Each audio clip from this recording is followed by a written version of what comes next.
খরচ করতেছে। তাছাড়া মাস শেষে 2টা করে বই পড়তে হয়, বই পড়ে ওইটার পরীক্ষা ভাইবা দিতে হয়, 5 ওয়াক্ত নামাজ পড়তে হয়, নামাজে সে জামাতে কয় রাকাত পড়তেছে কয় রাকাত জামাতে পাচ্ছে না সব রিপোর্ট প্রদান করতে হয়। এত কষ্টের পরেও যে মানুষটাই দলে থাকবে, ওই মানুষটার কি নৈতিকতা নিয়ে কোনো প্রশ্নের আর কোনো দিক রয়েছে? ওই দল, ওই মানুষটা কি কোনো স্বার্থের জন্য দল করতেছে? ওই মানুষটার ভিতরে নৈতিকতা আছে বলেই মানুষটা দলটা করতেছে। এত কষ্ট পেরিয়েও এই দলের প্রতি সে তার ভালোবাসাটা রয়েছে। এখন আপনি আমাকে কোন দিক দেখাবেন? 71-এ যে আলবদর, তারপরে রাজাকার বলে, এই দিকটা দেখাবেন? আমি আপনাকে একটি কথা ব্যক্ত করতে চাই। হযরত উমর রাদিয়াল্লাহু তাআলা আনহু তিনি যখন ছিলেন, তিনি কিন্তু মুসলিম ছিলেন না, তিনি কিন্তু ইসলাম ধর্ম গ্রহণ করেন নাই।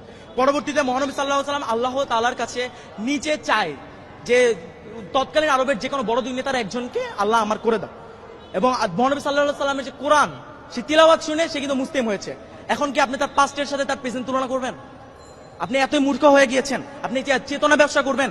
আওয়ামী লীগ এক দল বলে গিয়েছে, তারা এখন কোথায়? তারা এখন ভারতে। এরপর আরেক দল যারা এখন বর্তমানে বলছে তারা কোথায়? তার নেতা লন্ডনে। যেই দলটাকে বলে সেই দলটা কি পাকিস্তানে গিয়েছে?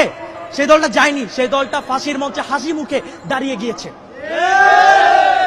আপনি যদি আরো বলেন, যে 71-এর কথাই আমি ধরি, যদি আসলেই জামাতে ইসলাম রাজাকার হয়ে থাকতো, কেন মুজিবের সময়, জিয়াউর রহমানের সময় এই জামাতের কোন নেতাকর্মীকে রাজাকার বলে শাস্তি দেওয়া হয়নি? কেন শেখ হাসিনা আসার পর নির্বাচনের দিন তিনি নিজে গিয়ে জামাতের হুজুরের কাছে গিয়ে বলেছে, হুজুর আমাকে দোয়া করবেন আমার জন্য, আজকে আমি নির্বাচনে দাঁড়িয়েছি। সে নিজে গিয়ে হুজুরের কাছ থেকে দোয়া নিয়ে আসছে। কেন নিয়ে আসছে? এবং 96-তে সে যখন জিতে যায়, জিতার পরে সে ওই ডিরেক্ট জামাতকে রাজাকার বলে ফেলে। কেন বলে? কারণ জামাত যে ইসলাম, জামাতে ইসলাম তাদের যে মত, সে মতের সাথে একতা প্রকাশ করেনি। কেন করবে? তারা তো ভারতপন্থী। ভারত আমাদের সাহায্য করেছে, কেন করেছে? ইন্দিরা গান্ধীকে যখন প্রশ্ন করা হয় সে একটি উত্তর দেয়, মাথার এক পাশে ফোড়া হলে আপনি অন্য পাশে ঘুরে ঘুমাতে পারবেন, যখন দুই পাশে ফোড়া হয় আপনি ঘুমাতে পারবেন না। এর মানে কি বুঝতে পারছেন?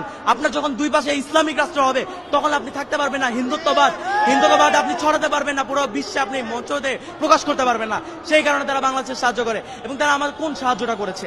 আমার দেশে কি ওই 40-50 টাকার পেঁয়াজ আর রসুন দিয়েছে, এই আমার সাহায্য?